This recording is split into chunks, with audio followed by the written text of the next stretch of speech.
চট্টগ্রাম চিড়িয়াখানায় কৃত্রিম উপায়ে জন্ম নিল অজগরের ৩৩টি বাচ্চা। চিড়িয়াখানার কিউরেটরের তত্ত্বাবধানে অজগরের বাচ্চাগুলো দিন যাপন করছে।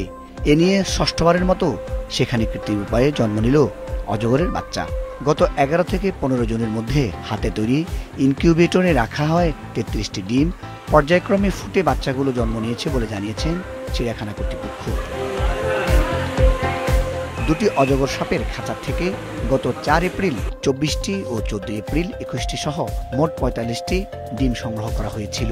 এরপর সেগুলোকে হাতে তৈরি ইনকিউবেটরে সংরক্ষণ করা হয়। ২ মাস পর ২ ধাপে ডিমগুলো ফুটে ৩৩টি বাচ্চা জন্ম নেয়। এর মধ্যে প্রথম ধাপে ১১ থেকে ১৩ জনের মধ্যে ১৭টি এবং ২১ থেকে ২৪ জনের মধ্যে ১৬টি বাচ্চা জন্ম নেয়। কৃত্রিম উপায়ে জন্ম নেয়া অজগরের বাচ্চাগুলো ১৫ দিন পর চামড়া বদল করবে। এরপর ধীরে ধীরে খাবার দেয়া হবে। আরও কিছুদিন পর্যবেক্ষণে রেখে তাদেরকে উপযুক্ত পরিবেশে ছেড়ে দেওয়া হবে। ২০১৯ সালে পরীক্ষামূলকভাবে চট্টগ্রাম চিড়িয়াখানায় অজগরের দেয়া ডিম ইনকিউবেটরে সংরক্ষণ করে বাচ্চা প্রজনন শুরু হয়।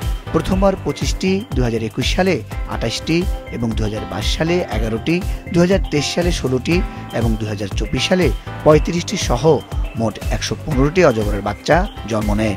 এর মধ্যে ৪ দফায় ৮০টি বাচ্চা সংরক্ষিত বনে অবমুক্ত করে চট্টগ্রাম চিড়িয়াখানা কর্তৃপক্ষ।